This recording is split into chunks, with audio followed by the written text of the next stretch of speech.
7 de diciembre de 1972, Berlín Occidental. Obreros de la construcción operan excavadoras pesadas cerca de la estación Lehrter. De pronto, un grito corta el ruido del motor. ¡Paren! ¡Hay huesos aquí! A pocos metros de profundidad, la máquina ha desenterrado algo macabro. 2 esqueletos humanos aparecen sepultados bajo el lodo. Llevaban allí 27 años. Entre las mandíbulas de los cráneos brillan pequeños fragmentos de vidrio. Este hallazgo está a punto de cerrar una de las mayores cacerías humanas de la historia moderna. ¿Cómo desapareció el segundo hombre más poderoso del Tercer Reich la noche del 1 de mayo de 1945? Durante décadas, el mundo creyó que había escapado a Argentina, pero la ciencia forense tenía otros datos sobre el destino del camarada más fiel de Adolf Hitler. En 1998, las pruebas de ADN terminaron con el misterio. 17 de junio de 1900, Prusia. Martin Ludwig Bormann nace en una familia de clase media baja. Su padre es un simple empleado de correos. En su infancia humilde no hay rastros de ambición. Nadie sospecha que este niño controlará el acceso al líder más temido del siglo XX. 1922. Bormann trabaja como administrador de fincas. Al mismo tiempo se une a la organización paramilitar Freikorps. 2 años después, su nombre entra por primera vez en un registro criminal. 17 de marzo de 1924. Los tribunales prusianos dictan sentencia. 1 año de prisión para Bormann. Fue cómplice en un asesinato brutal. Su socio era Rudolf Höss, el futuro comandante de Auschwitz. La víctima fue Walter Kadow. Sospechaban que Kadow era un delator de los franceses en el distrito del Ruhr. La ejecución ocurrió en un bosque. La noche del 31 de mayo de 1923, Höss y Bormann llevaron a Kadow entre los árboles. Lo golpearon hasta matarlo. 1925. Bormann sale de la cárcel. No busca redención, busca orden. Se convierte en un burócrata meticuloso del partido nazi. Se afilia al NSDAP en 1927. 10 años después, entra en la SS. Su primer puesto es modesto, el servicio de seguros del partido. Pero Bormann tiene un talento oscuro. Sabe transformar el papeleo en poder absoluto. 1933. Lo transfieren a la oficina de Rudolf Hess, el segundo al mando del Führer. Aquí comienza su ascenso silencioso. Es una máquina de trabajar. Crea una burocracia gigante. Se mete en cada decisión importante del gobierno. Pronto se convierte en un filtro indispensable. Nadie llega a Hitler sin pasar por Bormann. Era un burócrata sin carisma. Un hombre de oficina rodeado de veteranos de guerra y oradores brillantes. Sin embargo, los superó a todos. ¿Cuál era el secreto de su control sobre Hitler? El Führer lo llamaba su camarada más fiel. Pero en la sombra, Bormann estaba tejiendo una red que atrapaba a todo el Reich. 10 de mayo de 1940. El equilibrio de poder en Berlín está a punto de romperse. Bormann espera su oportunidad. El poder absoluto no se toma con discursos, se toma con archivos y firmas. Así comenzó su reinado en la oscuridad. Pero esto era solo el principio. Los eventos se aceleraron, no había vuelta atrás. 10 de mayo de 1941. A esa hora, Rudolf Hess subió a su avión y despegó hacia Escocia. Iba solo. Buscaba una paz no autorizada por el régimen. ¿Por qué el segundo hombre de Alemania arriesgó todo en un vuelo suicida? Quería negociar con el enemigo, pero el plan falló. Los británicos lo detuvieron al aterrizar. Pasaría el resto del conflicto en una celda. Para la Alemania nazi fue un desastre diplomático, pero para Martin Bormann fue la oportunidad perfecta. El ascenso comenzó de inmediato. El 12 de mayo de 1941, Hitler lo nombró jefe de la Cancillería del partido. Pocos días después, el decreto del 29 de mayo le otorgó todos los poderes que antes pertenecían a Hess. El 12 de abril de 1943 recibió el título definitivo, secretario del Führer.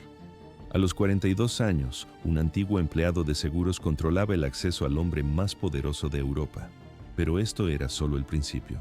El método de Bormann era directo y destructivo. Él decidía quién entraba al despacho y qué documentos llegaban al escritorio de Hitler. Instaló su propia mesa en la antesala de la oficina principal. Se convirtió en un filtro absoluto. En las grabaciones de la época se observa: nadie pasaba sin su permiso. Bormann procesaba cada informe no militar antes de que Hitler lo viera. Registraba cada palabra, cada decisión y cada capricho del dictador. Nada escapaba a su libreta.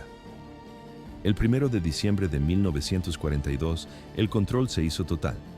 Todos los distritos administrativos pasaron a ser distritos de defensa del Reich. Los líderes del partido ahora respondían ante Bormann. Se convirtieron en comisarios de defensa bajo su mando. En la práctica, Bormann manejaba todo el esfuerzo civil de la guerra. Su poder se extendía por Alemania y por cada territorio conquistado.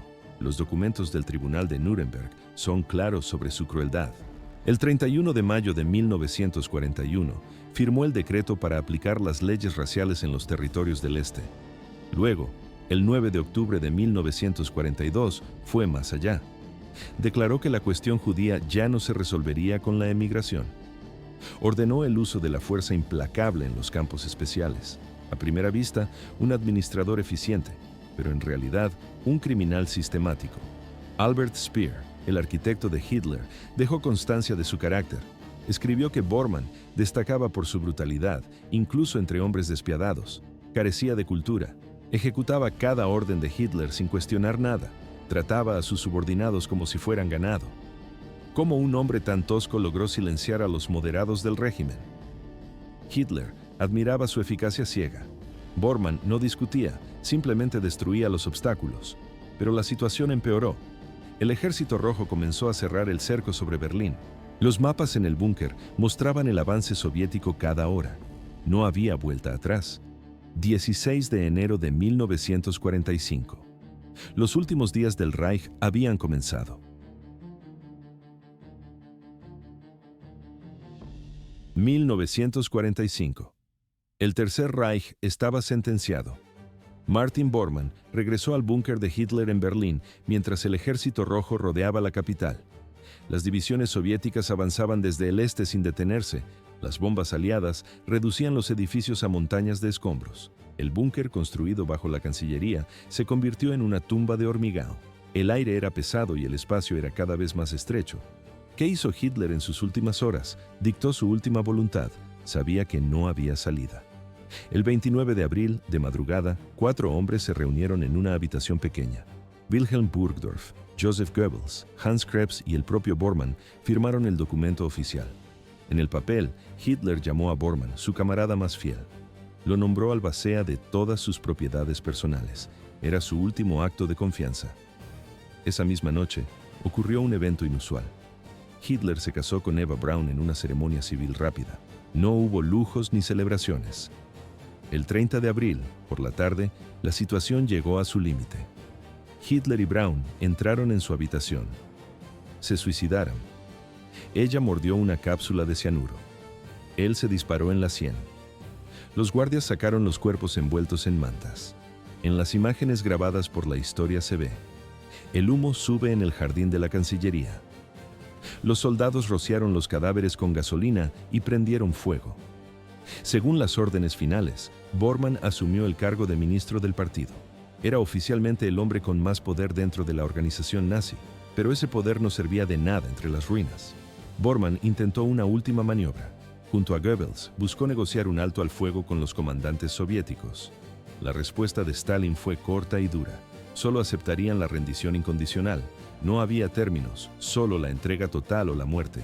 A primera vista, el búnker era seguro, pero en realidad era una trampa mortal. El 1 de mayo por la noche, los sobrevivientes decidieron escapar. El grupo preparó sus armas y mochilas. Bormann lideraba la columna de forma nominal. El plan era complejo y arriesgado. Debían bajar a los túneles del metro y avanzar hacia la estación Friedrichstraße. Después, saldrían a la superficie cerca del río Spree. El objetivo final era cruzar el puente Weidendammmer y romper el cerco soviético. Eran las 23 horas del 1 de mayo. Bormann salió del búnker hacia la oscuridad de Berlín. Lo acompañaba el médico de la SS, Ludwig Stumpfegger. Los disparos de artillería iluminaban el cielo. El grupo avanzaba entre el humo y los escombros de las calles destruidas. Los eventos se aceleraron, no había vuelta atrás. La huida acababa de comenzar. 2 de mayo de 1945. El centro de Berlín es un cementerio de escombros y humo. Arthur Axmann, jefe de las juventudes hitlerianas, y Hans Baur, piloto personal de Hitler, corren por su vida. No van con las manos vacías. Llevan una copia del testamento final de Adolf Hitler. ¿Cuál era el plan? salir del búnker y romper el cerco soviético. Pero el aire fuera es irrespirable. El grupo avanza a pie por la oscuridad de los túneles del metro. El sonido de las botas resuena en las paredes de hormigón. Llegan a la estación de Friedrichstraße. Allí abandonan el subsuelo y salen a la superficie. El río Spree es la próxima barrera. Los fugitivos intentan cruzar el puente Weidendamme. Se agachan, usan un tanque Tiger como escudo móvil contra las balas. De pronto, un proyectil antitanque impacta directamente en el blindado. La explosión es ensordecedora. El destello ilumina las ruinas. Martin Bormann y Ludwig Stumpfegger caen al suelo por la onda expansiva. Pero el caos no los detiene. Lo intentan una vez. Falla. Lo intentan de nuevo. En el tercer intento, la mayoría logra cruzar al otro lado del río. Bormann, Stumpfegger y Axmann siguen las vías del tren. Caminan en silencio hasta la estación de Lehrter. Allí el grupo se divide. Axmann decide tomar una ruta distinta, alejándose de los demás. El peligro aparece de frente. Axmann se topa con una patrulla del Ejército Rojo. Retrocede de inmediato. Busca una salida alternativa. Al llegar a un puente cerca de la estación, se detiene en seco. En el suelo hay 2 cadáveres. La luz de la luna revela sus rostros. Axmann reconoce a Bormann y a Stumpfegger. Están muertos. Pero aquí surge el problema. Los cuerpos desaparecieron. Las patrullas soviéticas no informaron de ningún hallazgo en ese sector. Así comenzó uno de los mayores misterios del siglo XX. Fue el inicio de la Casa del Fantasma, 20 de noviembre de 1945, Palacio de Justicia de Nuremberg. Los jueces ocupan sus puestos. El juicio contra la cúpula nazi comienza oficialmente. Sin embargo, el banquillo de Martin Bormann está vacío. No hay testigos presenciales, no hay pruebas físicas de su muerte. En el encuadre se ve la silla de madera sin ocupar. La justicia internacional lo juzga en ausencia mientras el mundo se pregunta si sigue vivo. La duda duraría décadas. 1946. El Tribunal Militar Internacional dicta sentencia. Martin Bormann es condenado a morir en la horca. Pero hay un problema fundamental. El banquillo de los acusados está vacío. ¿Cómo se juzga a un hombre que no aparece? El artículo 12 de la Carta del Tribunal lo permitía. Se llama juicio en ausencia. Durante octubre y noviembre de 1945, los aliados publicaron avisos en la radio y la prensa. Notificaron al mundo que el proceso contra él era oficial. Bormann enfrentaba 3 cargos criminales: conspiración para la guerra, crímenes de guerra y crímenes contra la humanidad. 47 testigos sobrevivientes subieron al estrado. Sus testimonios fueron brutales. Describieron su papel directo en la persecución de los judíos. Confirmaron su control sobre el programa de trabajos forzados. El 1 de octubre de 1946 llegó el veredicto. Culpable. La sentencia fue la muerte por enforcamiento. Pero surgió una pregunta sin respuesta. ¿Cómo ejecutar a un fantasma? No había cuerpo. No había rastro. Las teorías conspirativas inundaron Europa. Simon Wiesenthal, el cazador de nazis más famoso, estaba convencido de algo. Bormann seguía vivo y se ocultaba en América del Sur. La tensión aumentó con los años. En 1964, el gobierno de Alemania Occidental puso precio a su cabeza: 100.000 marcos alemanes de recompensa. Fue el inicio de una histeria colectiva. Los avistamientos se multiplicaron por todo el globo. Reportes en Australia, testigos en Dinamarca e Italia, rastros supuestos en Argentina, Paraguay y Brasil. Reinhard Gehlen, antiguo jefe de inteligencia en el Frente Oriental, lanzó una bomba en su biografía. Afirmó que Bormann era un espía soviético. Según Gehlen, el nazi había escapado a Moscú bajo protección comunista. Los rumores eran cada vez más extraños. Unos decían que vivía como millonario en la Patagonia, otros que se escondía en un monasterio italiano con ayuda del Vaticano. Pero la realidad era mucho más gris y terrenal. En 1963, un jubilado del servicio postal rompió el silencio. Se llamaba Albert Krumnow. Acudió a la policía con un relato preciso. Según Krumnow, el 8 de mayo de 1945, los soviéticos le dieron una orden directa. Él y sus compañeros debieron enterrar 2 cadáveres encontrados cerca de la estación de tren. A primera vista parecía otra pista falsa, pero en realidad era el inicio del fin del misterio. Los detalles de la fosa eran demasiado específicos para ser una invención. Krumnow recordaba el lugar exacto, recordaba el olor y el barro de las ruinas de Berlín. Pero la búsqueda física tardaría años en dar resultados. Mientras tanto, el mito de Bormann seguía creciendo. Su sombra era más grande que el hombre mismo. 2 de mayo de 1945. Dos cadáveres aparecen cerca de un puente ferroviario a pocos metros de la estación de Lerter. La escena es confusa. Uno de los cuerpos lleva el uniforme gris de la Wehrmacht. El otro solo viste ropa interior.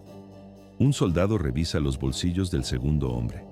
Encuentra una cartera de pago perteneciente a un médico de la SS. El nombre en el documento es Ludwig Sturmfeger. Los investigadores anotan el hallazgo, pero la guerra todavía no ha terminado oficialmente. El caos de las ruinas oculta la verdad.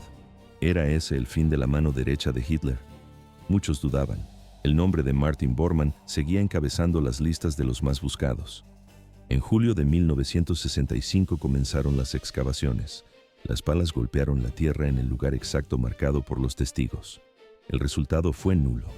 No encontraron huesos, ni ropa, ni rastro de Bormann.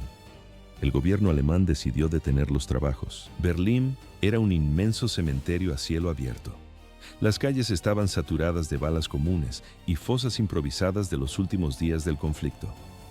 Buscar un solo cuerpo entre miles parecía una tarea imposible. 13 de diciembre de 1971. La Alemania Occidental emite un comunicado oficial. La búsqueda de Martin Bormann se declara terminada. La reacción fue inmediata.